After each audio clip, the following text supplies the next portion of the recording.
Hi, I'm Eddie Moretti. Today I'm with Ben Anderson, who's an independent filmmaker of documentaries and a writer. We have a book out right now called No Worse Enemy. Ben has been working with us at Vice for a number of years. He's also been reporting from Afghanistan for a number of years. He was first embedded with British forces around 2007.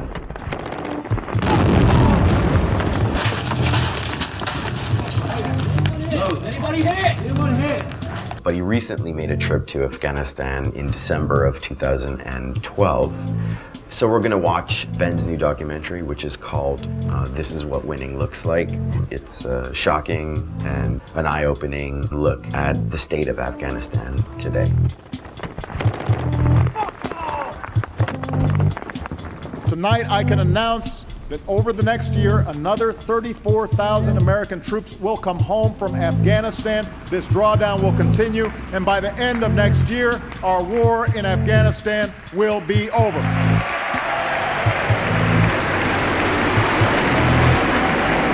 Afghan forces defending Afghan people and enabling the government of this country to serve its citizens. This is victory. This is what winning looks like.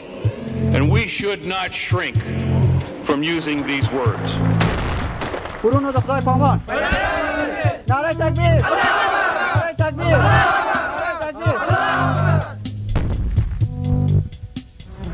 know, over here you've got a PB commander who we know is kidnapping boys and sexually molesting them.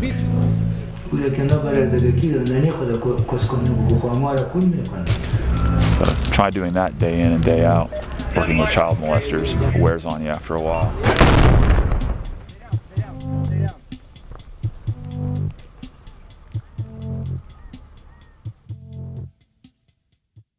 International troops will continue to train, advise, and assist the Afghans and fight alongside them when needed. But we will shift into a support role as Afghans step forward. But we must finish the job we started in Afghanistan and end this war responsibly.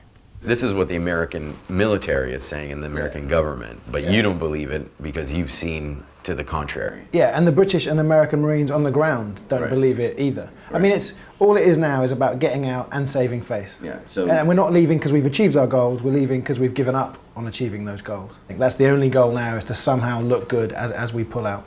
It could even be worse than that, because all the fighting has been to introduce a corrupt, hated and feared government who in some areas make the Taliban look like the good guys. And when you remember that the Taliban were welcomed into power in the mid-90s because they looked like the good, just Muslims in comparison to the warlords, it feels eerily similar today. Go ahead and give you guys a quick class on hygiene and cleanliness of the PB. A big thing is separating, like where you shower, eat, use the restroom. You want to keep it separate. So if you're eating, where you just showered, where you're using the restroom, you're pretty much just putting all that bacteria you just got rid of, putting it right back on your skin, using your hands to eat, and it's just going right back in your system. It's going to cause sickness, diseases.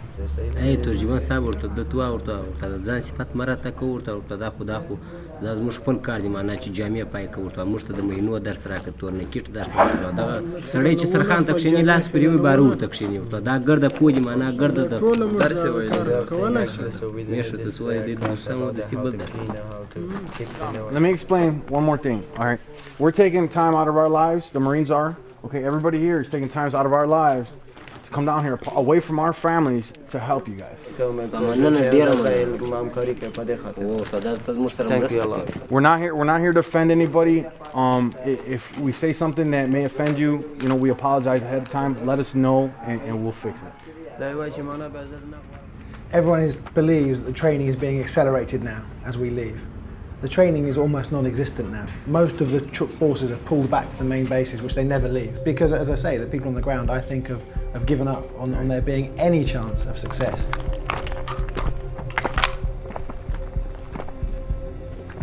Bondi? Sounds like an old guy. I think he's living in there.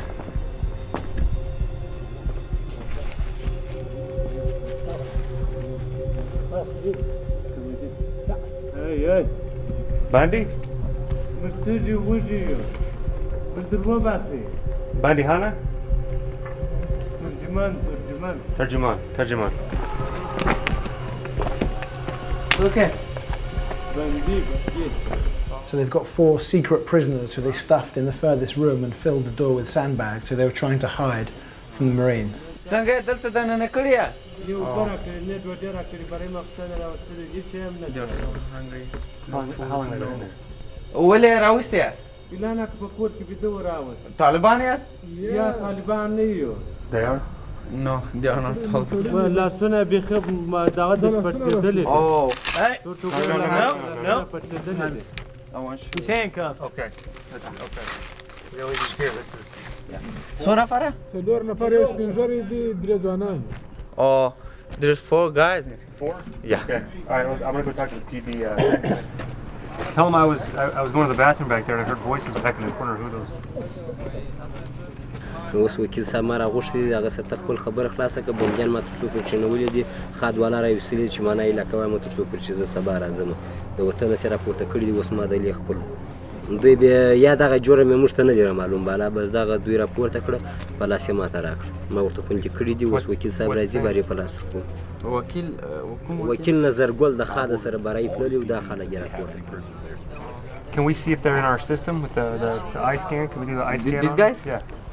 Can we take them out and see if they're in our system? See if they're. وای موږ کول چې دوی په خپل سیستم کې واچو یا ورته بندیان ناست دي تر څو پورې چې مشر رانیسي دغه رسوانې کې بیا ورته بندیان درته Who dropped them off? Khatab? ترجمان ورته اوس وکیل صاحب راځي زه به پلار سم درس ته ورسم باره به خپل خبر ورسره شریک د بندیان په باره کې Can we give them water? وای دغه اوبه وړای سو یا اوبه ورته شیله مو وړي هغه ته موږ تر څو پورې چې موږ معنا خپل دغه کوو وکیل صاحب چې راسي بارې راباسو ډوډۍ مو ورکوو خپل اوبه ورکوو ورته څه شی مو وړي تر څو پورې نه ستا اجازه نشته سمه زه پلار ته ورسم ورته ور نه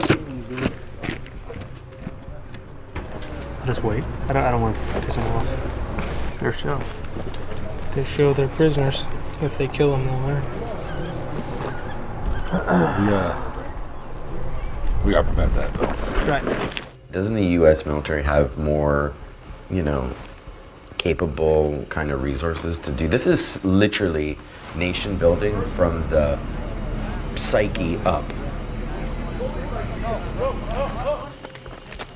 Well, the idea has always been fight your way into a town, clear the Taliban out, then all these other people come in to train the Afghans in governance and build infrastructure and so on. That other bit rarely ever happens, and certainly doesn't happen anywhere near as much as it should be happening. So it's left to guys like him, who as you say, are trained to fight, not to do all these very complicated, difficult jobs. And later that day, a local politician arrived. He was the man behind the taking of the prisoners. Was the purpose of the whole mission, the operation last night, just to go get his brother back and get those Taliban, or was there another mission and they just happened to get these guys? دا بندیان هغه خو نه ټینګېږي هغه په کلایګاس کې دي چې اوس د علاقه مې زما ورور هلته وژني ما دې ګواښ وکړ ول که په دې ورځ کې د سنګینه ورک نه شوې موږ ستا ورور وژنو نو په دې خاطر ما دلته کښېنم چې زما ورور مړ نه کړي نه دوی اوس ما سره تبادله کوي زما ورور دوی راولي په دغو کسانو زه دا وریله کوم نور جوړه موږ نه ورسره کوو نه وو نه بندیان وو چې ما زما ورور راوسي زه دوی وړاندې وریله کوم If he can only arrest Taliban, that's what that warrant was for the Taliban that kidnapped his brother. Kidnapping their brothers is just the same as kidnapping any random person. It's kidnapping. It's a crime. It's not legal to kidnap just any person, only if they're Taliban and they catch them. Other than being the brothers of the Taliban who kidnapped his brother, haven't done anything wrong. They haven't committed a crime. So they cannot be arrested if they haven't done anything wrong themselves. Just because they're the brothers of the Taliban does not mean that they are Taliban themselves.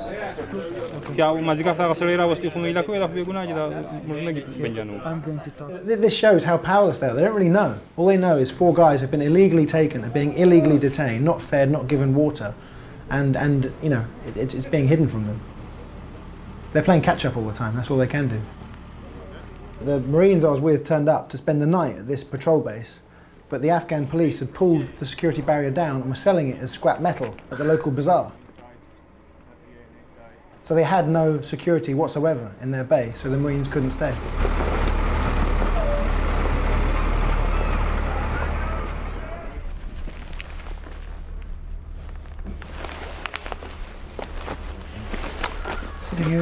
All gone. Thankfully, looks like no blood or anything. So I just took them out of here. So they were still here, but I don't know where they are right now. You got to find out where to draw the line as far as where you want to try to make them in. We don't want to make them into American police. That's not the intent of being over here. But we also want to teach them just the human rights piece of it. That if you do have a detainee or a prisoner, that you still have to give them water. So while the Marines were somewhere else, they snuck them into the back of the truck and snuck them out the gate. Leave it! It's sort of a slightly half-hearted effort to make them stop, because they haven't got the power to make them stop. How was those 40? I got a good look at 2 of them. 2 of them had their face covered up, so we can still look at the head pictures, see who they might be. It's hey, if you don't have your gear on, get it on. So after the truck went out with the 4 detainees in the back, 3 surrounding police patrol bases came under attack from the Taliban. South-southeast. How far?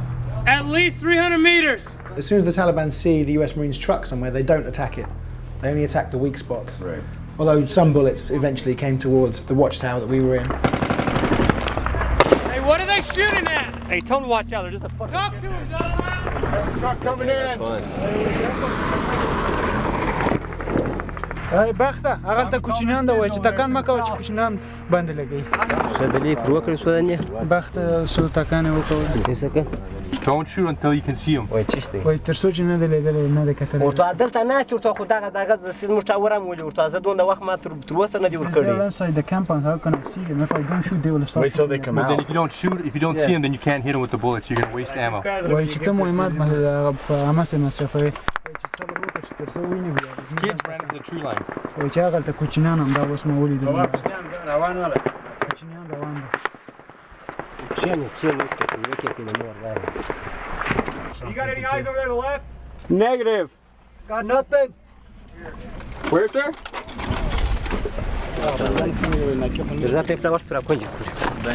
And he was so angry he couldn't shoot. He just grabbed the big machine gun, ran out the gate, and then just fired wildly.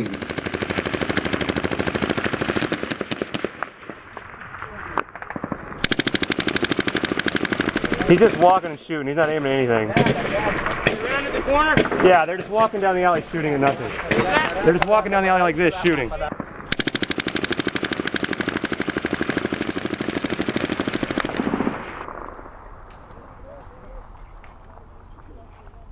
وقتبه برای ورابیه که تبه ورای که مهمات برای که.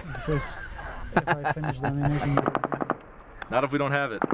وای چې موږ نه لرو زن و خپل نیستیمو بسته و اخیر موږ برای په دغه تیګو جنگ ورسره کو ګوره دا تیګي و if you run out of ammunition you will use these rocks to fight the Taliban.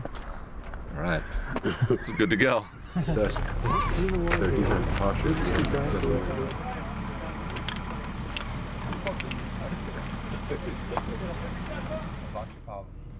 This is another patrol base. They're advising the police, and on the police base, there's this huge weed plant, like right next to their little area where they have their meetings. Inside the police base. Did you see weed everywhere? Everywhere. Every police base has got a little garden.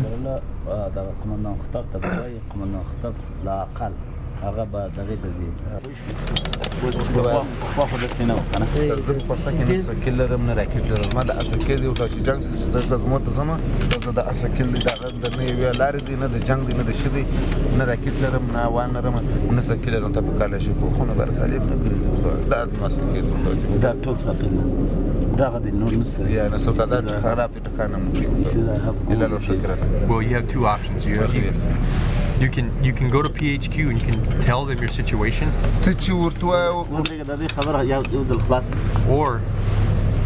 Or you're going to have to learn to work with what you have. But I recommend you go to PHQ and you tell them your situation and show them that weapon and demand that they give you more weapons to replace that. They don't understand that, yeah, actually, there has been a transformation. We are supposed to take the lead. They're still expecting the U.S. forces to take the lead. Well, and that's what amazed me is how it hasn't got through to the Afghans yet. I mean, one Afghan soldier said to me, "Oh no, it'll be great when the Americans leave because all the money they had for weapons and equipment, we'll get that money." And I was saying, It doesn't "You really won't work like no, that." No. And also, someone somewhere, I'm sure, has said, Remember when we supported the Mujahideen against the Russians, and remember we left all those weapons there, and we had to spend years and millions of dollars getting those weapons, particularly the Stinger missiles, back. We're not making that same mistake again. So these guys have got AK-47s, a few RPGs, unarmoured pickup trucks, a few Humvees, which are not safe enough for the Americans or British to drive anywhere, and that's all they've got. Well, here's the thing. We're trying to get you to the point where you can operate without heavily depending on American help. But nothing is going to happen until you sit down and you show us a plan. چې موږ به د طالب دشمن ورو شو چې په دې خوا دی هغه به هغه دم غړي به غزما جوړه کړله د مینو ټیم به راسره وو ولاړې به بس هغه کار وکړي مشترک غزما او دا دغه سیستم د بیخي د سیست تر غلې دغه د پاره چې تا ما سره وعده کړې ده چې زستا دغه مجاز کوم بیا به اساس زموږ بیا به خپل دی وای دی پاره او دا تازه نه مجاز کړې زه څنګه خپل دی وای دی په اوس وکړم. You need to come up with a plan on how you're going to use all your men and attack this IED factory, and we'll be behind you, helping you out. But you're right, times are changing. The Marines are no longer going to take the lead anymore. You have to learn how to operate as if we are no longer here.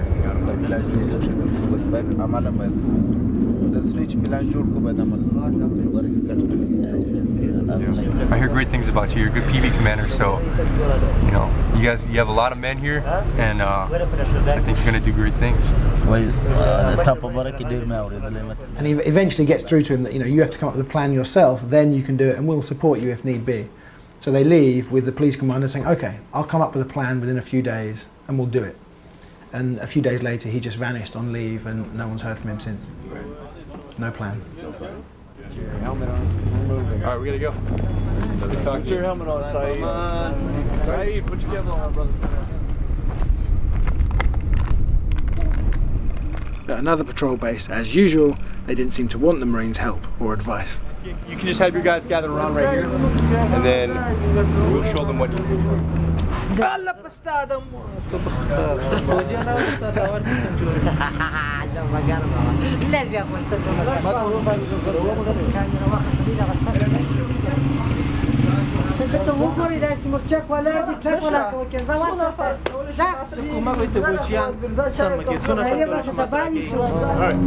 Well, based on the sandbags that we have, that's all we got. So let's go ahead and fill those up. Once we have filled those up, like I said, 5 of you guys will filling up the sandbags. The other 5 is gonna help out, get the other one fixed. Yeah, and then we'll switch. Hey, if you guys don't want to do it right now, I completely understand that. All right, but we're here to help you guys out. If you guys don't want our help, we'll leave the sandbags. You guys figure it out. We're taking our gear with us. We're here to help you guys out to make your tower safer. That way you guys don't get shot from all directions, all right?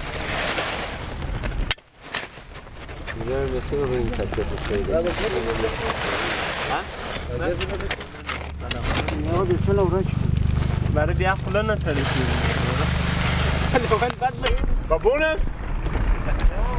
Anywhere here? Huh? You gonna check? Yes or no? What? What? By the way.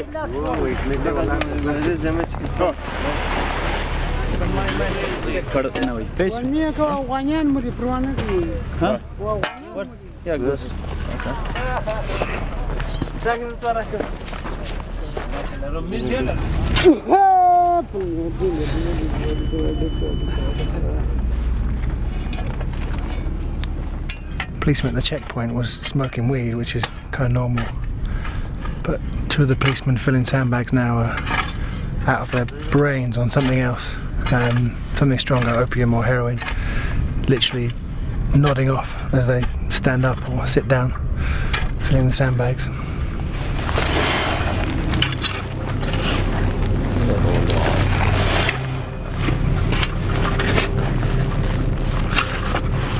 So while all that was happening, someone fired a few shots at the watchtower that they were filling sandbags for. Is that him? What's he shooting at? What are you shooting at? What is it? Shooting back to the west. They don't have positive ID. What are you shooting at? What are you shooting at, brother? But the PD commander wants to shoot where? To show force. I'll copy. Huh? You see Taliban? Where'd you see Taliban? Yeah, where? ده تو واشه ورته دغه چې و د ټکی ورته دغه بغچو سکی ورته دلې ناسي ورته وا Taliban is still in the garden and some guy they gonna shoot us. They're in the garden, they're gonna shoot at us? Yeah. ورته یو ټکی دا چې و دوه ټکی چې وکړه Purple 4, 7 Mike.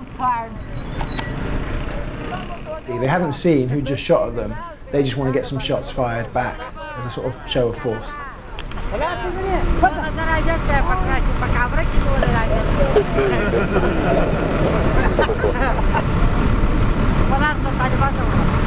What's that? They're in the garden? In the gardens. You gotta make sure you see them. You gotta make sure you see them because you're just firing rounds down there and you don't know what you're firing at. You gotta see them before you fire. قبل از او که ببینید تا الان خوب مشخص باز فایر کوبالش وقتی گوره ملکی هم میباشه امکان بودنش هست پروا نداره دیگه ملکی هم طالب خون میعلمه. But just like I'm saying, just make sure you actually see somebody before you fire because you don't know what lies on beyond. نه که چکن ضرورت نداره دیگه ما و شما اینجا چای خوردم دو تا تک نبود. Professionals don't do that. You know, professionals make sure they know their target and what lies beyond their target. Professionals don't just shoot out in the crowd. They're supposed to be professionals. You guys are professionals. That's why you don't do that.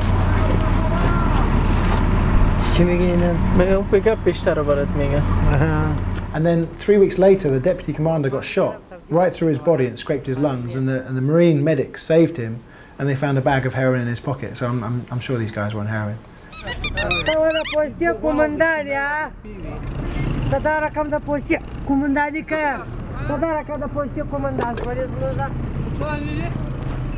Are you putting your men back on the sandbags? You gonna have them carry them out here?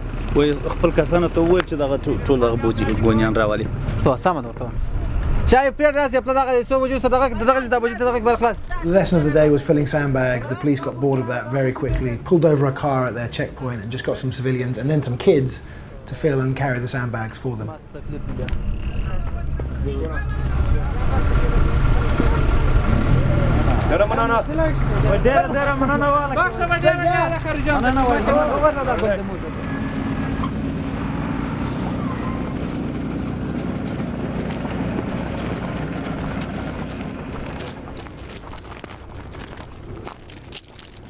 This is Major Bill Stuber. He's in charge of the police advisory team, 18 Marines who go out to all these bases. He spends most of his time at the police headquarters trying to advise the leadership. But the actual police chief vanished 8 days into his job, went on Hajj, hadn't been seen at this point for 2.5 months. The acting police chief has also just vanished, and he's got no idea where he's gone or you know what's happening. What the hell's going on? And basically when these guys vanish, they often take all of their commanders with them. So the last time this happened, half of the police force in Sangin just vanished. So every time the US Marines are alone with the Afghans, they have to have a guardian angel. So one of them has got his rifle cocked and his finger on the trigger, ready in case there's an insider attack. You ever seen the TV show The Sopranos? It's vast. Everything from skimming ammunition off of their supplies to skimming fuel off of their shipments. There's false imprisonment. They'll take people during an engagement. They'll just wrap everybody up that was around it, and then they'll wait for the families to come in and pay them money to be able to release them. All of these vehicles are claimed on their monthly expenditures, so they're getting fuel and oil money for every single vehicle that you see, even though they can't run, they can't operate. They only get a handful of vehicles that operate. So in the district, I think they have 25 vehicles, and maybe only 10 or 11 of them actually work. but they're collecting the fuel money and oil money for all the other vehicles, even though they can't actually operate them. Ammunition's the same thing. We count their rounds when they come off the vehicles here, and it's usually the rounds, the RPGs that are getting sold in the bazaar. That'll happen in transit because they know once they get it here and we take inventory of it, we're very watchful as to what's going on with that ammunition. Oh, this was taken off of a dead Taliban. What's interesting is the guy that was wearing this vest, when he came in, he was in the back of one of these trucks like this, and we went up to bring him a white sheet and they wouldn't let us cover him. That was kind of disturbing. I mean, there's just a kid sitting back there, and pissed and shit himself and fucking bleeding all over, and yeah, it sucks. It sucks to see kids get fucking shot. Did they say why they wouldn't give him a proper burial? Said he didn't deserve it, and we brought the sheet for him anyway, just because whether he's a warrior, he's still a warrior, and deserves to be treated like one, even in death. But they didn't seem to think that way, so that was the first time I'd seen that. So. What's amazing is he's really candid about this soldier. He's one of those guys. I mean, he was more sort of emotionally invested in this than anybody else, and he's the one who, I said sometimes almost looked traumatized by what he couldn't do. I was kind of foisted upon him, and he had no choice but to let me go out filming with him. But he's one of those guys who just couldn't lie. I could ask him questions, and you saw him really wrestling with a good way of saying it, but he couldn't. He just couldn't tell lies, and I really admired him for that. As an advisor, you're a dog with a lot of bark and a lot of bite. So there's some things that in order to get the mission accomplished. I'm not gonna say we don't turn a blind eye to anything. We report everything, but there's certain things that that normally where you would just be like, hey, this is just a no-go. We're not going to do this. In order to get the mission, accomplished, in order for them to actually go out and still hold security and hold PBs, you kind of got to let it go. Things like if we were to go in and shut down all of their schemes, all of their corruption schemes, you would render them completely ineffective. I mean, you take a look around. Really disheartened, I think, by the end of this, because even when guys were abducting and raping young boys and murdering them, nothing happened as a result of his reports. He was reporting everything he saw up to over 200 people in the chain of command. Nothing was ever done. You've got guys like this right here. Who are the S1 officer, the administrative officer, and investigating officer who are here from Kabul. They're academy-trained policemen, professional. They can read, they can write. They believe in the rule of law. They believe in securing the population and the people and treating them right. I mean, these are the guys that are easy to work with. But then you have over here a PB commander who we know is kidnapping boys and sexually molesting them, and, robbing the people. I mean, he treats the people of Sangin like a piggy bank that he can just shake and rob, and that's really difficult. How do you work with a guy like that? The natural part of an advisor is you want to have the most effect on things. So it's easy to go work with a professional ADP like this. But really, where we need to be is working with guys like that. So try doing that day in and day out. Working with child molesters, working with people who are robbing people, murdering them. It wears on you after a while.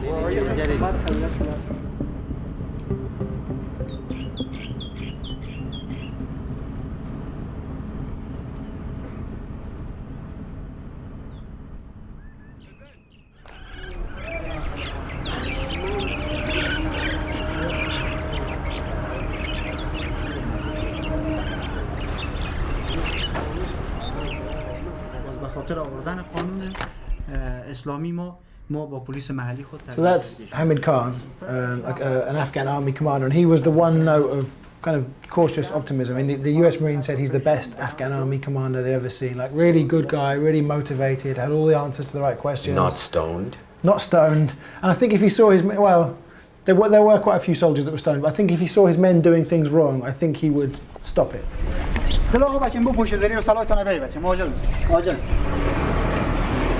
برادران سلام علیکم. خب بسم الله الرحمن الرحیم. قراره که ما و شما قبلا هم آمادگی داشتیم برای عملیاتی که در منطقه به نام بیانزوی. فردا ساعت صبح وقت دیگه ما چیز میکنیم، خدا خواسته باشه بخیر، یک عملیاتی به مشترک همراه پلیس محلی ما داریم که پلیس محلی ما داخل ساحه همراه ما میشوند. زمانی که ما داخل ساحه میشیم تقریبا به 3 گروه ما تقسیم میشیم. گروه اول ما گروه مانور است، گروه دوم ما گروه حمایه آتش است، گروه سوم ما گروه ریزرو است. زمانی که ما صبح وقت حرکت کردیم میایم در آخوندزاده خیل، از آخوندزاده خیل همراه پلیس محلی یک جای میشیم. پلیس محلی به خاطر چند گپ همراه ما میباشند. پلیس محلی نسبت از اینکه شناخت بیشتر در مورد دشمن دارن، یک دیگر راهی که دشمن مین نداره، راهی که به اصطلاح مین نداره و دشمن اون نقطه را به اصطلاح مین گذاری نکرده برای پلیس محلی معلوم است. به این معنی که ما اگر داخل ساحه شویم هم با مین دشمن سر بخوریم هم با خود دشمن سر بخوریم، این ما و شما را به یک مشکل بسیار وسیع برمیخوراند در جریان جنگ. بیا خودت دوجا. RPG کی است؟ RPG برو دوجا برو. بیا دیگه RPG. تو بیا در گروه دیگه. There are all kinds of other issues with the army. They're still completely dominated by the northern ethnic groups. There are very few southern Pashtuns, like 2 to 3% of the army are southern Pashtuns. So a lot of southern Pashtuns see the Afghan National Army as being almost as foreign as we look to them. Back in 2001, 2002, we could have created an actual national army, but it's an exaggeration to call this a national army. It's not a national army, it's the Northern Alliance. It's the historical enemies of the Taliban.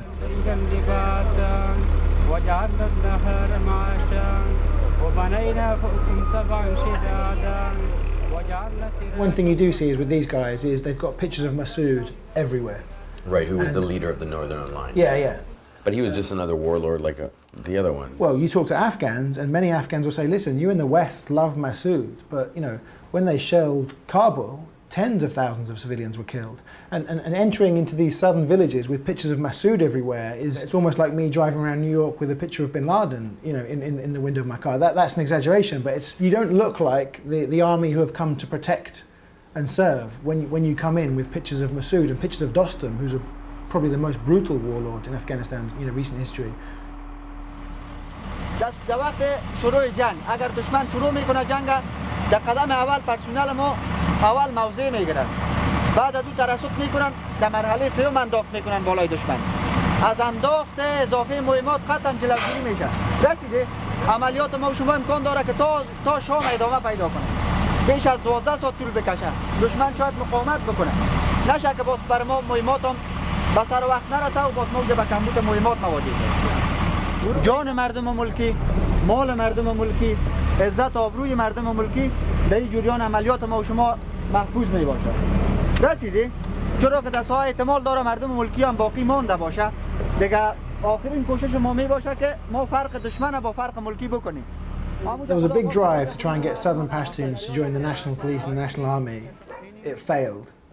So they created local militias. They're called the Afghan local police. Every village has got its men of fighting age. They're tough guys who protect their village.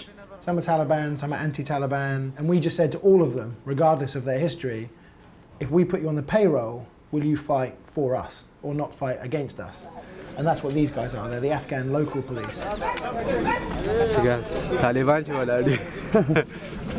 Taliban. And some of the local police didn't look over 16 years old. So as soon as we start walking towards this Taliban-controlled village, they come under fire and straight away start shooting back despite not having any idea where the Taliban are. They're firing towards the Afghan local police.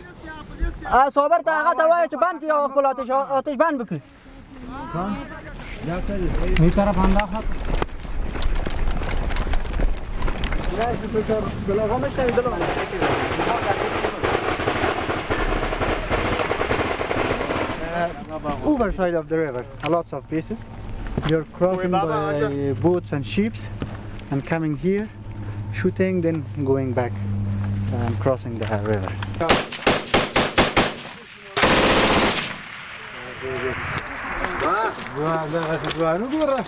So the ANA are in the First village they wanted to clear, the first village which is still controlled by the Taliban. It's incredible to think there's still a village within 2 miles of the main base in Sangin where foreign forces first arrived over 6 years ago that's still controlled by the Taliban, but they're hoping to clear this village today. And then there's a village on the north side of the river which is also Taliban controlled, but they're hoping to collect all the local elders and persuade them to, join Afghan security forces, the Afghan government, and reject the Taliban and let these guys establish a permanent presence here. At the minute they're firing lots of rounds, but don't seem to be shooting at anything. Sniper.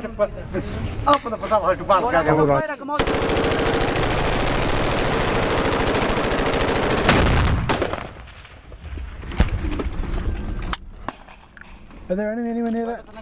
I don't believe so. That guy who's just firing as if he's having a fit, 3 days later fled with loads of weapons, a few rockets, planning to kill the commander. Why? He defected to the Taliban. Holy shit. Insider attacks against Americans and British have got lots of headlines. It's far worse, insider attacks against Afghans. Right. Far worse. And he had 3 people working with him and they either lost their courage or something, but they were still within that army unit and no one knows who they were. Yeah.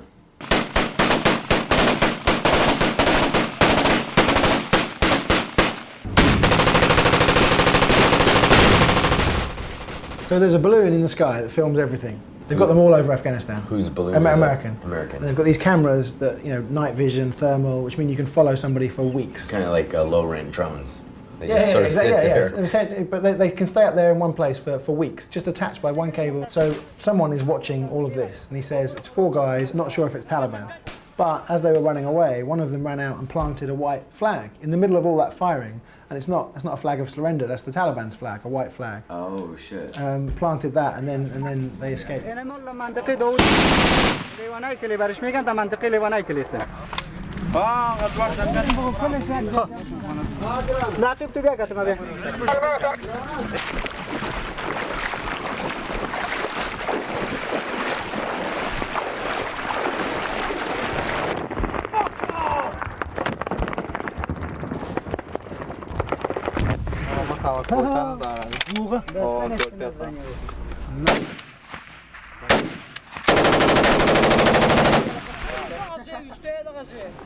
Why is he collecting the casings? He's an old man who's in the Afghan local police, but he hasn't signed up and registered yet, so he's not getting paid.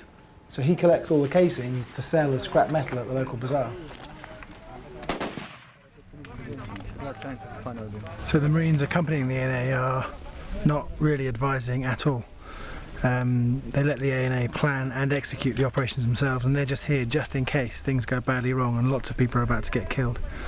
But apart from that, this operation really is Afghan-led, and I've never seen that before. I've seen lots of operations that, where the claim has been it's Afghan-led, but it's a farcical claim. This really is an Afghan-led operation.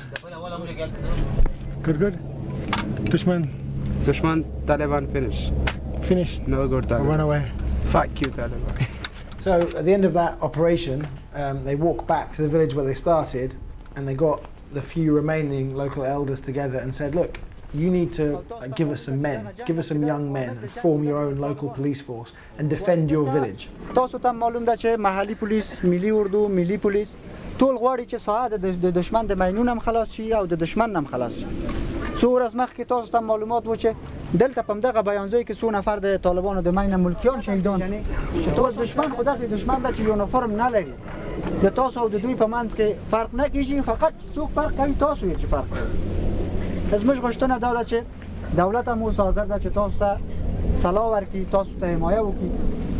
تاسو یو نفر چې محلي پولیس ته راځي دغه یو نفر نه ده، یو کور ده، یو کلی ده.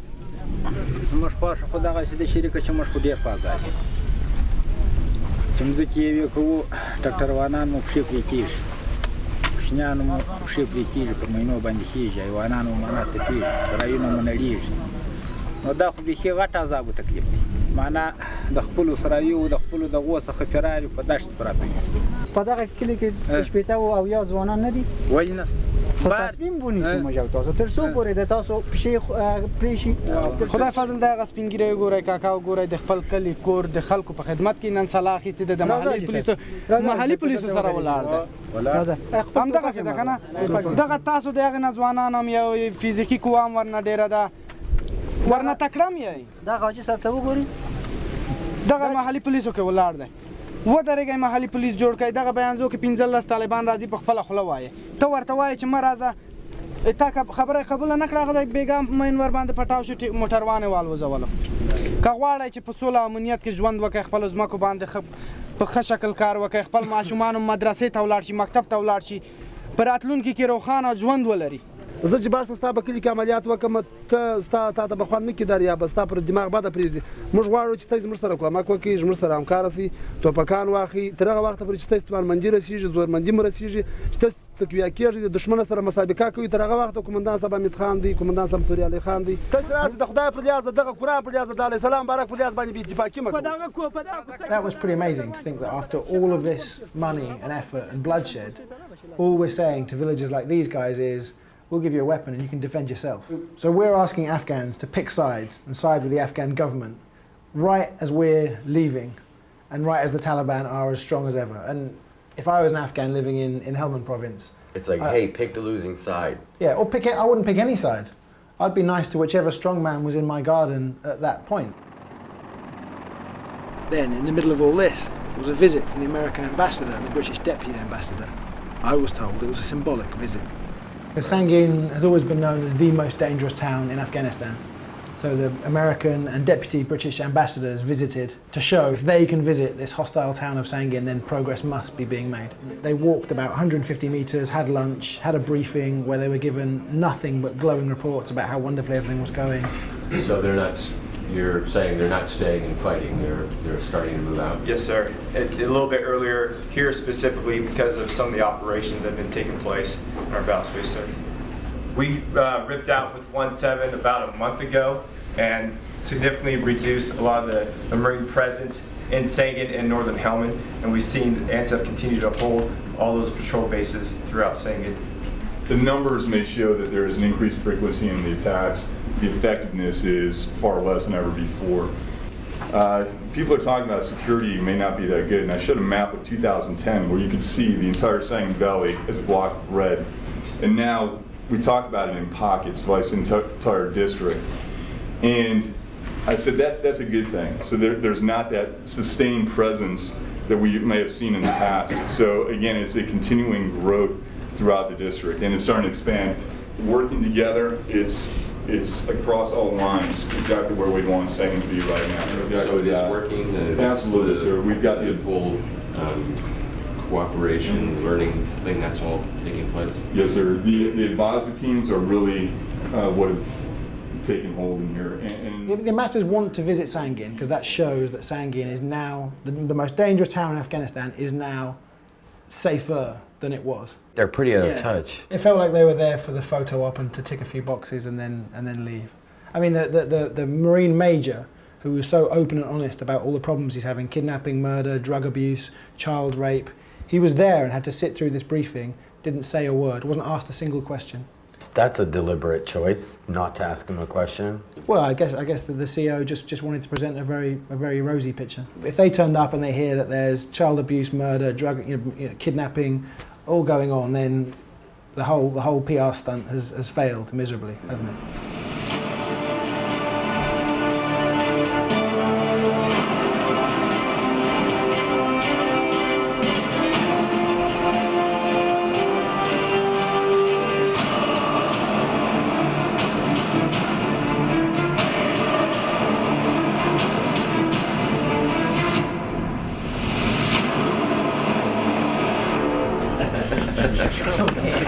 Right behind you. I don't know what's supposed to say.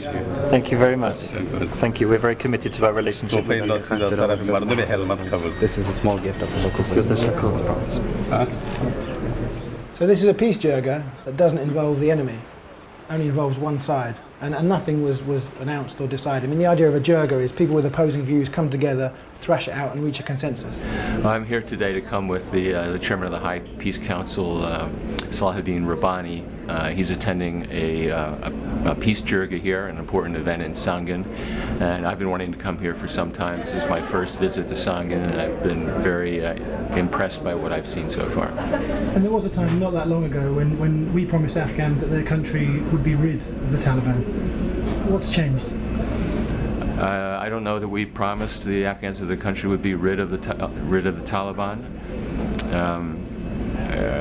We've always understood, I think, that there's no way to end an insurgency, this insurgency, through military means, especially since the leadership enjoys its presence in Pakistan. So the prospect or the job is not to rid Afghanistan of the Taliban, but to create a way so that the insurgency ends and Afghanistan is secured. The Afghan security forces are responsible for security lead over 75% of the population now today, and that process will continue until they are in the lead for the entire country. We have developed now a way to move forward that will make Afghans responsible increasingly for their own future and for their own security and their own processes, and that is as it should be. I think post-2014, we can't really tell what will happen. The door is open, as I said earlier, to a reconciliation process that will bring Taliban back into Afghanistan if they choose to take that path.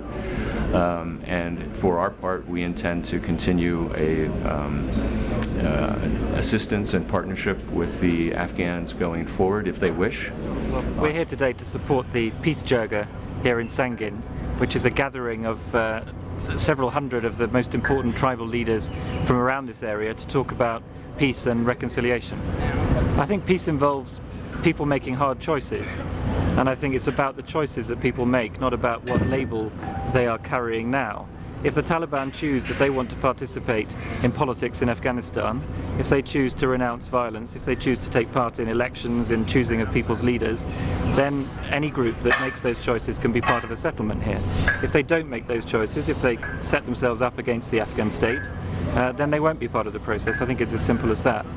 But sorry, I mean, what's changed in that we're now open to the idea of the Taliban having some say in how the country is run? You know, a few years ago, I think we would have said the Taliban have finished in Afghanistan and will never again control the lives of Afghans in any way.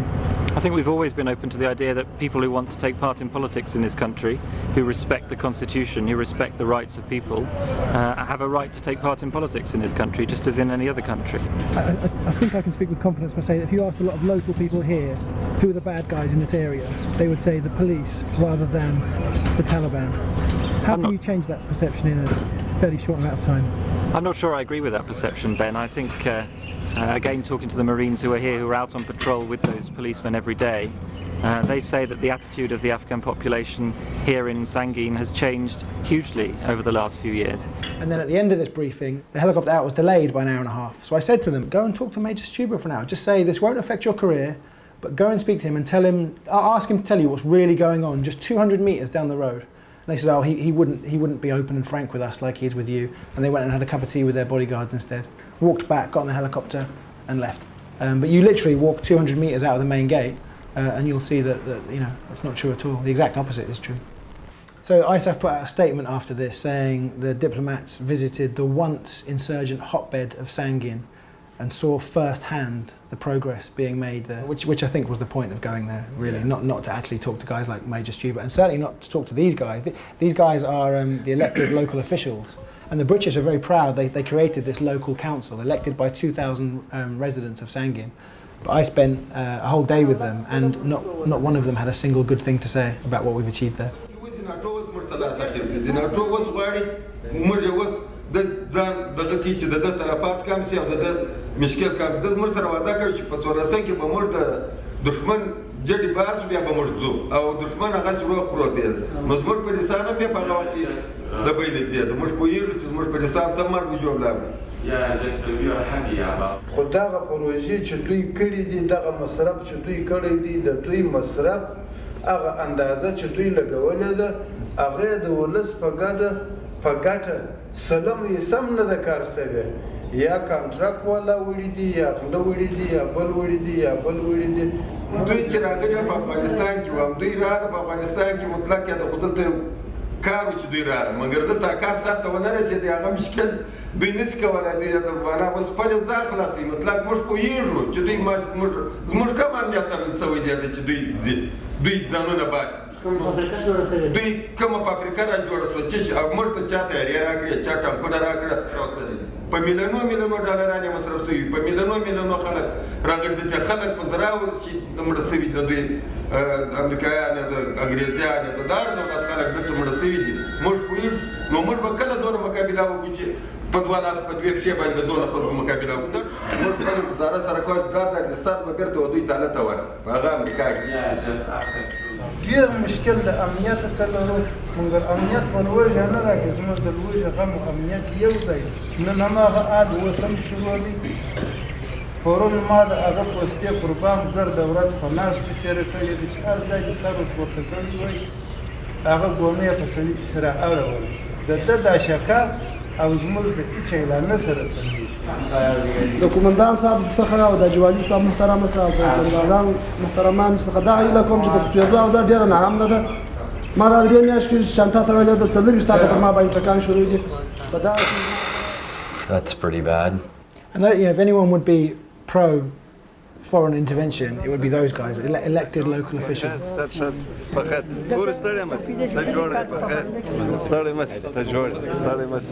Before that briefing had happened, Major Steuben knew that 3 young boys had been shot dead on police patrol bases. All 3 of them were Chai boys. So young boys who had been abducted by the police commanders and were used as servants. They served tea, but also sex slaves. They're raped by the police commanders. And you see them on every base. You see several boys, sometimes in uniform, sometimes not, but 13, 14 years old. It's very common practice there. 3 of them had been shot dead by the police, 1 possibly by another Chai boy, nobody's quite sure. And he's just found out that a 4th boy has been shot at point blank range in the leg for trying to escape. And I was there, so he let me follow him to meet the acting police chief and confront him about this.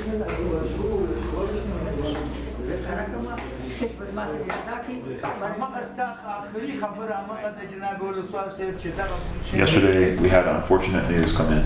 A young boy, about 13, maybe 14 years of age, was shot. Now, there's a couple of things on there that you and I have talked about. We've had all the PB commanders in this very room about having young boys and civilians on PBs. I have mentioned it more than 20 times. I know. Why was there a boy on that PB? What did that commander say to you?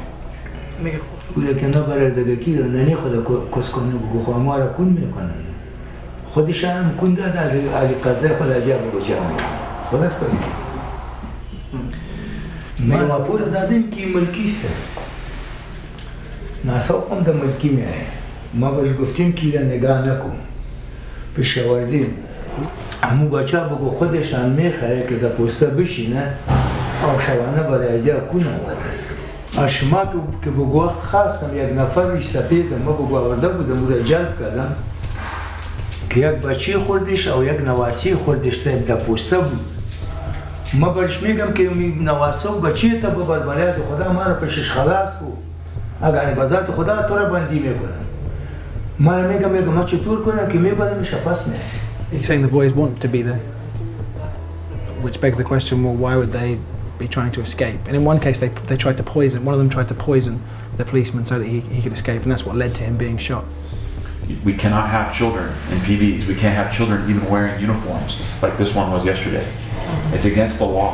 ما کدام تردید ندارم در رفتن موتو ولی موضوعی طور است که موتو در جلسان برش گفتیم در پوسته که میرو طفل پت میکنه ما خودم ما بایی میفهمم که کنی مردم اصلا خراب چشم دارن با یک دپا و 2 دپا و 20 دپا و 100 دپا نمیشه که ما برای ازیا میگیم که طفل را نگاه نکنه کنی را نگاه نکنه طفل نگاه نکنه ناسوق نگاه نکنه سر از اون که دیشو برش گفتم میشه ما در پوسته رفتیم پیش ما طفل پت کرد.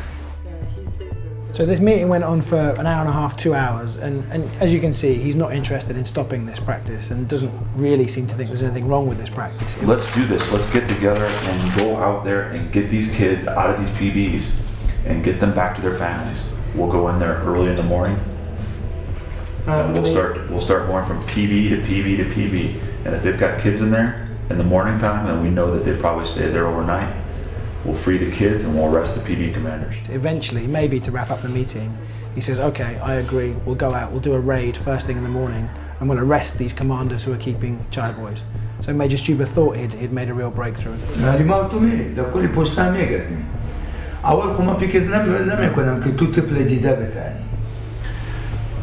I have things that I can do to help you. You and I are in a position right now to change this situation in this city. If you do this, people will know that you are somebody who stands for justice in this area.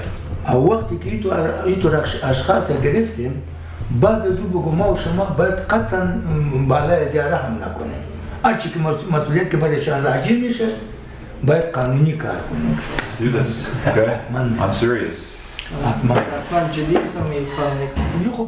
So Major Stuber walked out of that meeting thinking this operation was going to happen, think they were going to turn up there first thing in the morning and arrest these guys. A few hours later, he got a call on the radio, can't do it, operation's cancelled, and to this day, no operation's taken place to even question the police commanders. How rampant is this Chai boy? One of his men who is less cares less about this than he does, said to me, try finding a police commander who doesn't fuck young boys.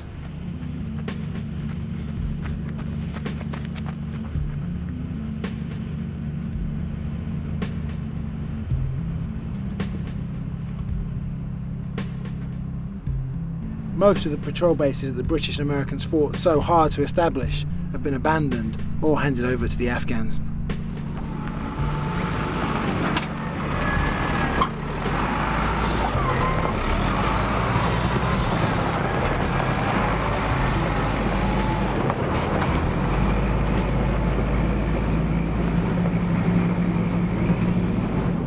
Major Stuber gets, he's bolstered because the actual police chief has returned, a guy called Guli Khan, and 8 days into his job as police chief of Sangin, he had just gone on Hajj unannounced and disappeared for 2.5 months. He'd been accused of keeping Chai boys in the past and been accused of corruption, but said he's come back a new man, and Major Stuber really thought he could make a difference. There's been some things going on here since you've left that are really driving a wedge between the police and the community. The biggest one coming outside is that thus far you've had 3 children, young teenagers that have been shot by LPDs. All that has happened within the last 3 months. There was one boy killed in this PHQ. There was another boy killed with a PKM across in Cache de la Ray. And we just had a 13-year-old boy shot through the leg at Sadr Khat. And there's a 4th unconfirmed report of a boy who serves tea and up at Shamshir Char. There was a fight between 2 PBs, and the boy that they were fighting over, we have reports that he was shot in the face and killed. We definitely have to focus on these because you can do 100 good things and then have a policeman go and do something like that, and then the community, all they focus on is the one bad thing. So I know that's an uncomfortable issue, and I know that's nothing that you would ever allow to have in your PBs, but that's what's been happening here in your absence.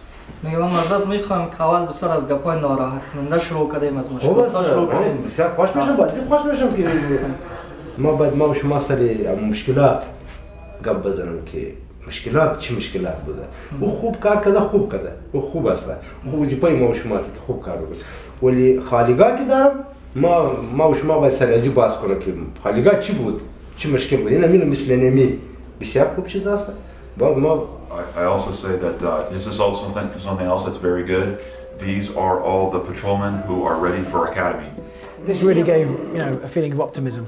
He was sending 20 men off to Lashkargah, the provincial capital, to get proper training. They were going to come back professional policemen.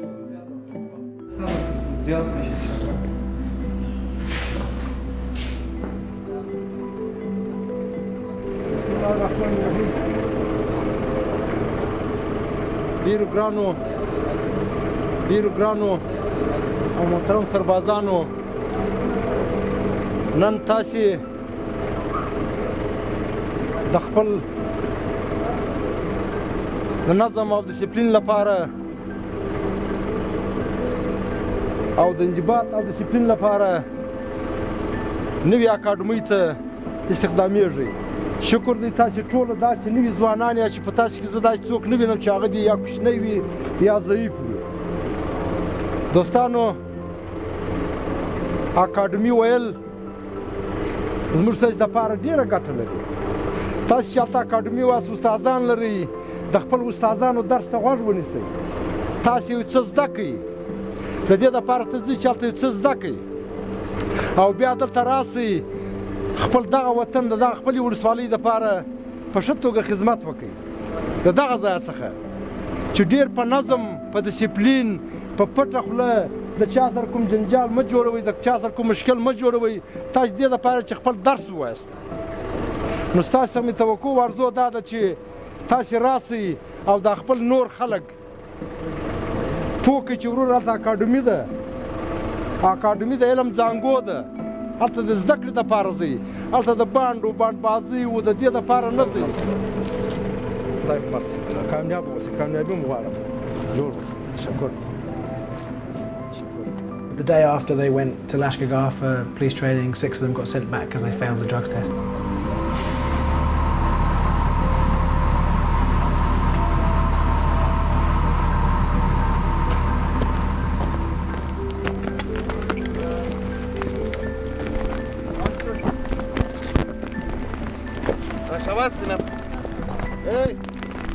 So that was a Marine sweeping the ground. Yeah, sweeping the ground.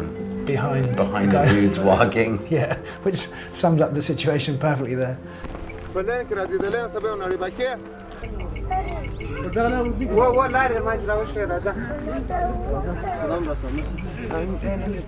This was an operation to find an IED factory that the police had got intelligence about.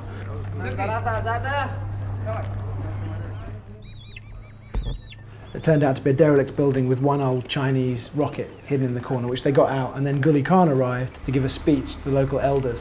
His message was pretty amazing.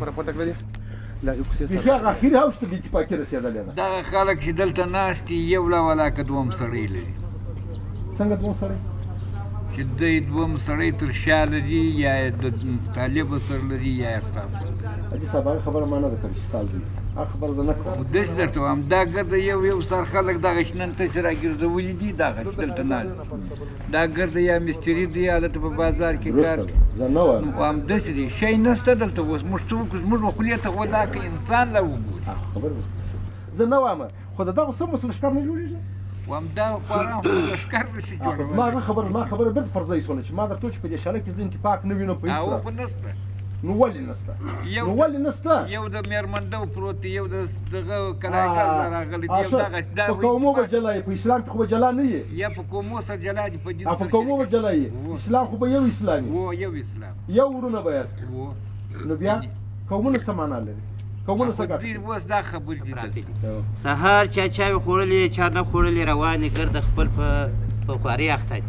دا ټول عمر تر سیاسرو تېره زموږ پر مومن تېره دلته زموږ په کور کې څوک نشته. نه ولاکه و طالب ته وایاست نه ولاکه و تا ته ته ځې بازار کې 500 روپۍ ګټې. وایي حاجي صاحب 500 روپۍ په بازار کې ګټې مزدوري کوي. مګر عاجزه دې غورځولې ده، کوچنی دې غورځولې هغه څوک راځي په کښې ډوډېږي. It's kind of really pathetic and fucked up. And I mean, aren't these people just like exhausted from years of this shit? Like, but that's why they're not going to pick sides. That's why they're just going to like try and have a quiet, easy life by being nice to whoever is in their backyard day to day. And at the minute, these guys and certainly us are leaving very soon, and the Taliban aren't going anywhere. No. So the idea they're going to stand up to the Taliban on their own is ridiculous.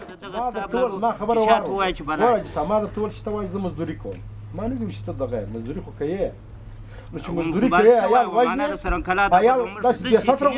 پر کور ولاکه څوک پاتې عجزې چا ته وایست ته ولاړ ولې بیا سطره پرېږدي ولاکه یا تا ته وایاست هغه ته وایاست موږ په دوکان کې ناست موږ دا ګرده ته ورته سرایونه تلاشه کړي یو زموږ دا نن چې دا ناست دی د ګور د یاد دانه خلاصه ده یا بل دا څوک باره کور ته ګیرېږي نو زه څه چم کو خو زه دا ځم په زه درته دا درې نه پورته جواب ورکړم مکو خو یې لا ولا زه هم دا درو نه پورته جواب هغه ټکان ته ولاړ یم چې یا به تر باندې کیا بغیر باندې ګمړ څو کو ولا کیا یو چاره لا بلرو بیا خدای مش په واسه وسی په خدای کیا پر تا باندې تاکوسی یم په خدای کا په واسه چې په واسه مشه لدا جنجال چا خوښ خپل یو مې د چا سره کېږي چې په تبع ورسي دا ما تعالی وایي چې خدای پاک مړ نه کی او خود مونږ وایي په دې خو کې دا لرو کې نه لرو ولې نه لرو ما تعالی دغه کې دیم لري په دې ما کې دا لرو چې خدای ما تعالی رزق راکړي. You know, he's saying that despite this national army that's been created, this national police force that's created, you're on your own, and you need to not work, not leave your village, and stay here and stop the Taliban from entering your homes and firing from your homes. دا ستاسو کور دې ټک نه را باندې کی زه هم تخپل د کور وساته زه نه درته چې دا وطن مال وساته زه نه درته چې ما سره توپک واخه زه نه درته چې ما سره درشي واغونده زه درته دا خپل ځان وساته دا خپل زوی او دا کاز او وراره او دوست کړ ته مکه وروره مکه بالا بس تر څه وخت نه دی ټک د غم دی یو کوشنۍ تا په څه تکلیفونه را لوي په څه خوارې را لوي څومره مصرفونه تکلیفونه ځان وړي مګر یو امر مې راځي څه خوږي. Supposedly the police and the army are there to protect these people from the Taliban, or at least drive a wedge between the people and the Taliban, and he's saying defend yourselves. اوس خو بچا زما عسکرو چا تکلیف نه در کړی کې څوک والی کې چا ته سپک کړی کې بل کړی ما ته وا چې دا سړی ما ته سپک خبره کړي موږ سپک خبره چاته نه کوو او وظیفه مو ده کورم تلاشي کوو اشتباه لرو باندې کورم تلاشي کوو زه هم تلاشي کوو کټک را باندې وسو ټاکم پر کوو مگر چاته تکلیف نه ورکوو تکلیف ته پاره نه یو. Do you think any of them might be Taliban as well? Yeah, I mean, yeah, it wouldn't surprise me at all. The Taliban aren't this outside foreign evil force that have come in. You know, the Taliban are, most of the Taliban fight allegedly within walking distance of their homes. There's always some Taliban there, always. زه نور څه نه وایم ښه خدای په امان د ټولو.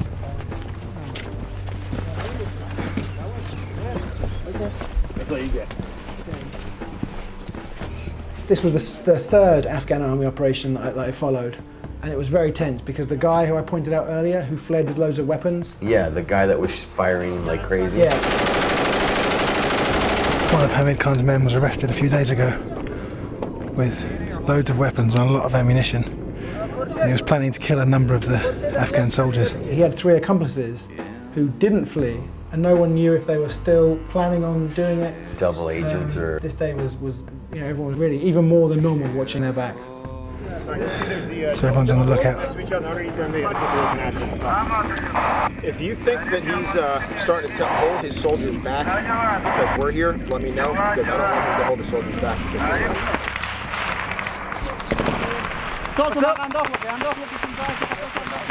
از نقطه میانرودی انداخت ادامه داره دشمن هم انداخت میکنه بگو پرسنل ما انداخت دارن پرسنل ما انداخت دارن دیگه تیمی که پیش هست تیم پیش ما زیر آتش هست تیم بعدی که تیم حمایه است او از تیم اول ما حمایه آتش میکنه حرکت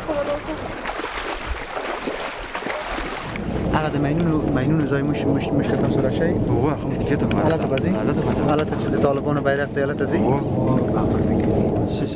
In this operation they've got 2 local informers who they've dressed up in army uniform, put balaclavas on, actually gave them weapons later on, and they're sweeping through a village and they just point out who they say are Taliban, and those guys get arrested. فقط یو څو پوښتنې په خاطر تاسو بوش سره راځي بیا بعد از تحقیقات معرفی کومندان صاحب دا کومندان صاحب خپل فرزاد سره زموږ شرم دی په خدای شرمنه داخل ګوزه یا قانون مراتب دا اوس چاته ته ور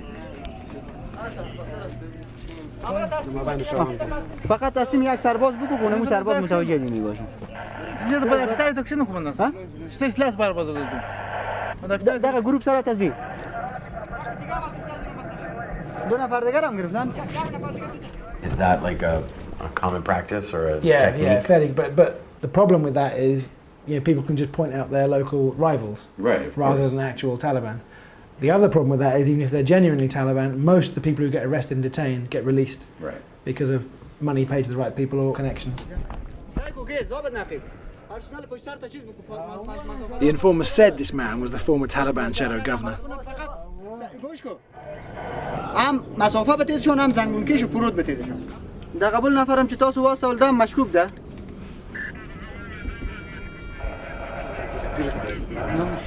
استان ماجی سبت شیده محمود.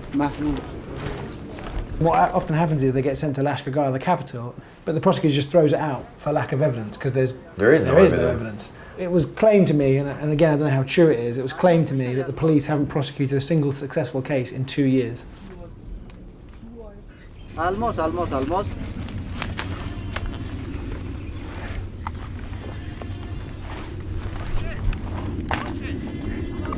So we've now got to start walking in the footsteps of the man in front of us, because this is the first band of IEDs that the Afghan soldiers have to walk through to get to the village they want to clear out. It's a road covered in pebbles, so it's very easy to hide IEDs.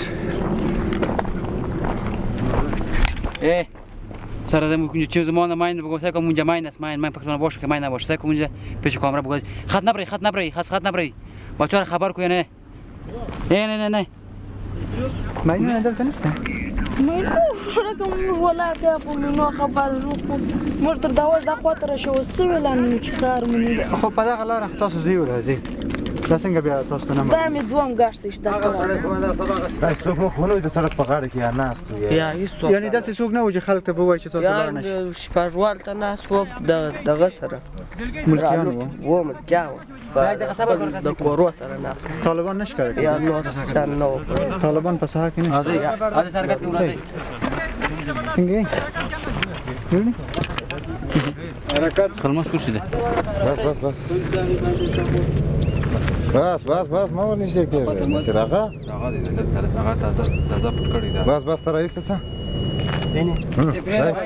ما تیز کماندان سره خبره اول ترکون هم کماندان صاحب یک نفر ما میرم ماینا رو براتون نشان میده بعد از او باز تیمتان کاری میکنه چی است همین لاینش خو لاین ماین است که کاش نکنم من یک دفعه کپولی نه دست نزن که این بیجار میکنه چیکو همینجا پیداش کو چیکو کما لاین تعقیب کو پیش نبر حالا کاش ما این دادگا زمزم سخت گایم برون مرد است گایم صبر تو کاش که مایدی متوجه بشی خب چه خبراتی که مکان زدی به خاطر او به خاطر هیس واتر خبر کنید خب ها بخی عزیزا دور بره عزیزا هی دور بره عزیزا که زیافه چیز داره چرا نمیکنه تو قید نکردین قید کردم چند قید کردین این دو دقیقه زده بازه میشینه ولی یک دقیقه پیر است یک دقیقه شما طالبان میکنم مجله را بوس بک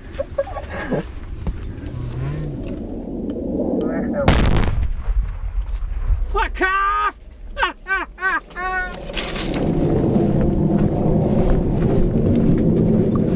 No problem. بیا بچه که دیگه گشت کجاست بیا اگه قنبایی که نشون داگید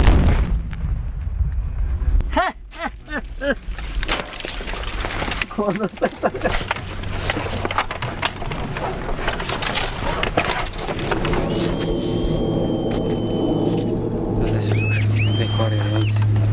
تو هایدی دو دانی ماین دو تا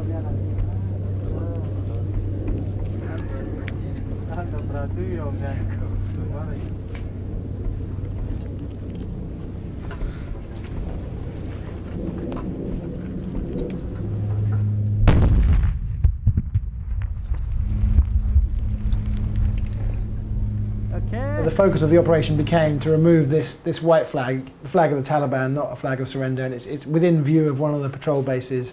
So all they wanted to do was take down this flag, and they had a few funny ideas about how to do it. What are you gonna do, Hamikan? Yeah, blow up the tree? You should. They told that they have not enough demo to destroy the tree.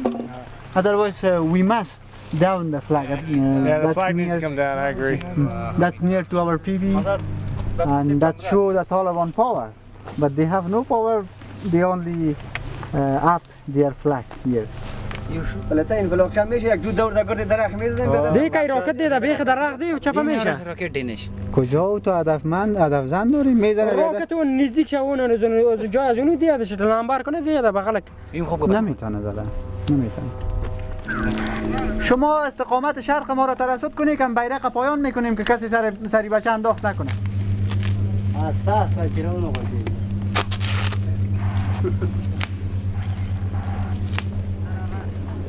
دا د بیرق لاندې واخله در کشی که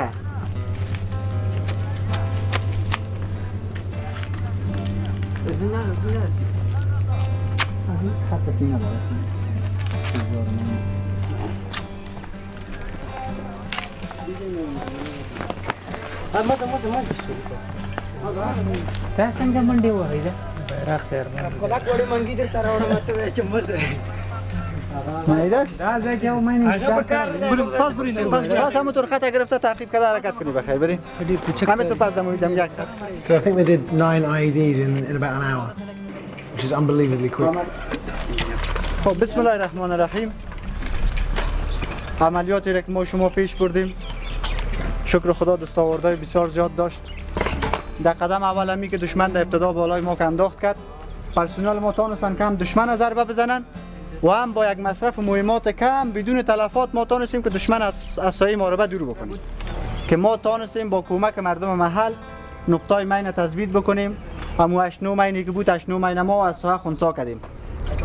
بیرقی که دشمن بالا کرده بود به خاطر نشان دادن قوت و قدرت خود ایران تانستیم پایان بکنیم.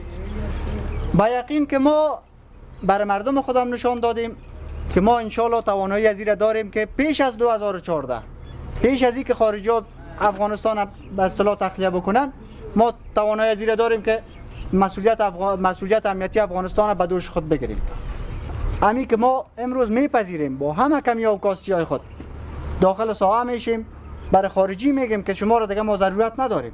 دیگه شکر خدا از نقطه نظر تشکیلات، از نقطه نظر تجهیزات، از نقطه نظر مورال، از نقطه نظر فعالیت ما رو بوی دست بالای خدا داریم برای ملت خود اطمینان میتیم. هیچ طالب کاری کرده نمیتونه. از توجهتان تشکر. ورونو دختای پامان. نعره تکبیر. نعره تکبیر. نعره تکبیر. نظام پایت.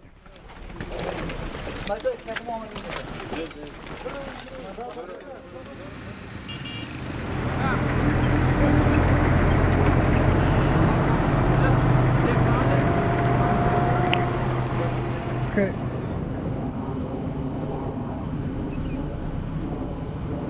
So meanwhile, back at the headquarters, Major Stuber is still wrestling with the same terrible problems. We've built this PHQ here.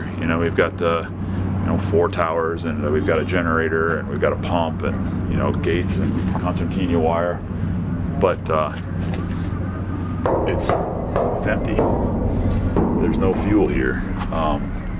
And because of that, because of this simple logistical need, they can't get out.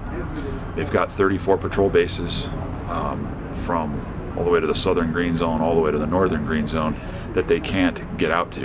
If there's anything that's out there that's going to really jeopardize the security here, it's not going to be a lack of fighting will. It's going to be something as simple as this: not having any fuel to be able to get anywhere.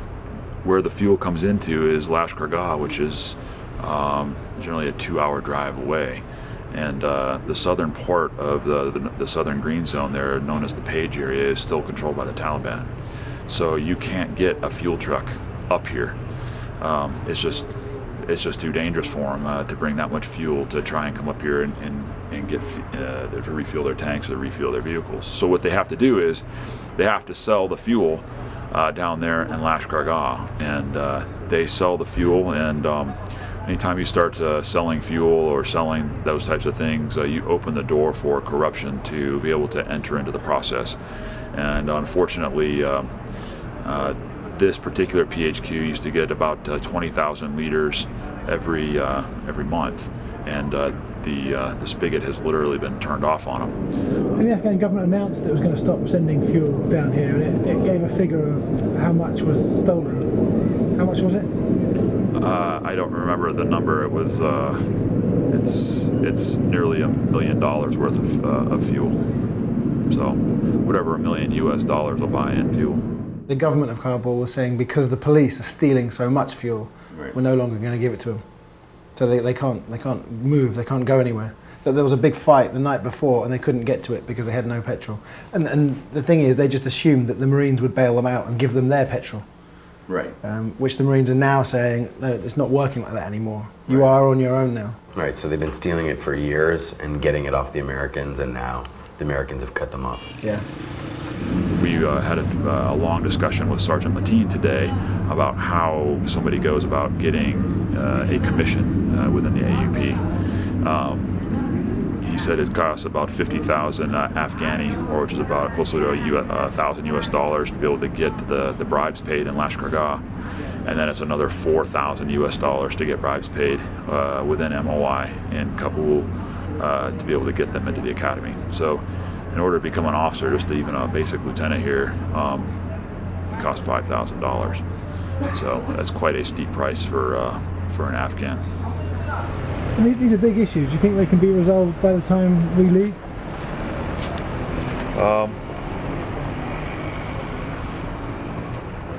No, not by that timeline. These are serious logistical issues, and the difference being that other militaries have educated people that are working very complex systems. And this is a very complex system. This right here, this generator right here is a very complex piece of machinery. They don't have the technical know-how to be able to operate this and run it.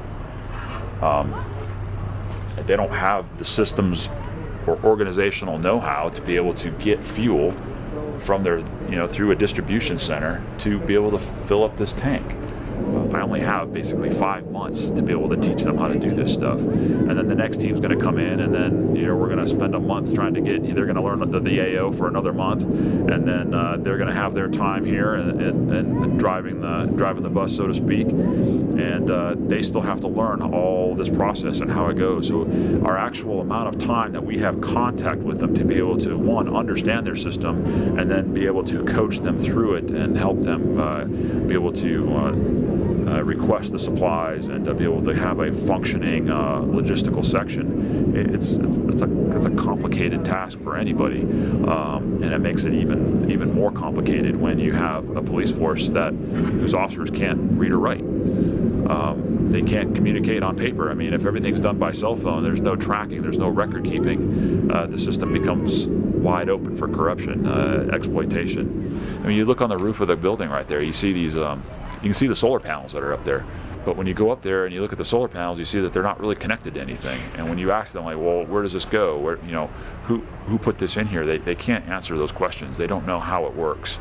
And I've got policemen on my team. I've got an administrative officer, but I don't have any solar panel experts to be able to help them fix that out. So it's left to guys like myself and my team to try and figure out how to hook up solar panels and tie it into an electrical structure and a PHQ. The whole policy is designed as if everyone was educated, literate, there was a permanent police force there for years, as if the Taliban were no longer a problem, as if everybody wanted little girls to go to school, and it's all a fantasy, for 10, 20 years down the road. None of the things that need to be in place now are anywhere near in place. That antenna right there, every time I walk by it, I think if that's not a symbol for what we're trying to do here, I don't know what is. I mean, it's a functioning radio tower. It's standing on its own. It's twisted and bent and held up with strings, but it's there and it works. And hopefully it'll still be there after 2014. It felt like pretty much every day there was a major blow to Major Stuber. So, something really bad happened that he hadn't seen coming. In this case, there was a deputy police commander who he was sure had tortured detainees and had child boys himself, who everyone thought had been retired, politely fired. Suddenly he appeared again on the base. Anytime you think you got this place figured out, something else will come up and around the corner that you weren't expecting. I had been assured by the DG, I had been assured by people at Provincial that that guy was going to be gone and I wasn't going to have to worry about him and that he was going to be prosecuted for crimes against the people of this country, but he's still here. Although he looks a little bit more humbled than he was a few days ago, he's still here. And I don't know what I'm going to do about that. But he is away. He's out of the driver's seat for right now. Guli Khan's back, and that gives me hope.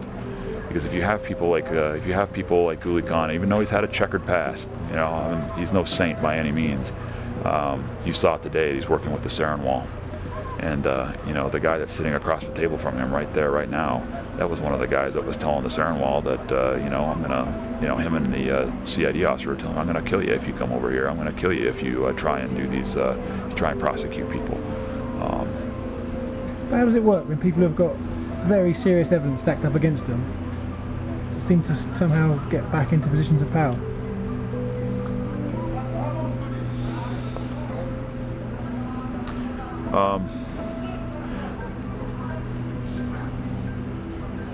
I don't know. I don't know. I mean, the case on that guy is pretty open shut, if you ask me. But apparently, somebody at MOI, apparently somebody at Provincial didn't think so. So he's back.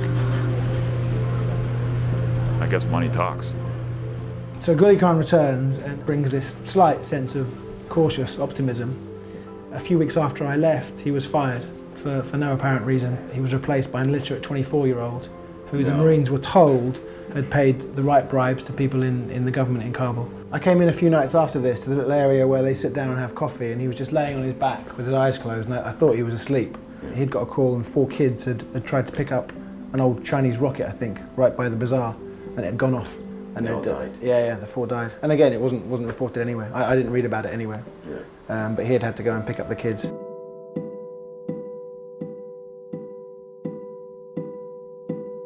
How many Marines do you think there are, like Major Stuber, that are torn like that know the truth? I mean, that's a big thing that no one's talking about, is you've got hundreds of thousands coming back and hearing these statements, knowing it's utter bullshit, and I'm sure are coming back to all kinds of psychological problems and seriously demoralised. At least 4 guys I've met in Afghanistan have committed suicide since they got back. Wow. I really expected to have some problems with some of the guys that I was with. Not one so far has said, you're cynical, you're pessimistic. They've all said, yeah, we all know that the game is up.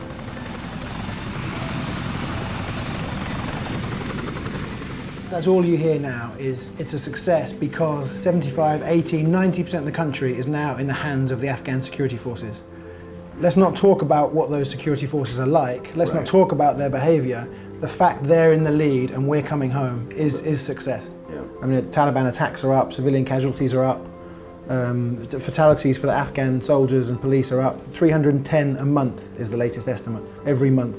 If that's not civil war already, you know, I don't know what is. And you get the impression these guys aren't going to last either. I mean, certainly when they're on their own, they're not going to last. I mean, I spoke to a few Afghan friends who come from here and said, you know, what do you think is going to happen to these guys after we really leave? He said half will join the Taliban, the other half will just vanish. A lot of people are saying that it hasn't worked the way we wanted to in Afghanistan, but they're blaming it on the Afghans.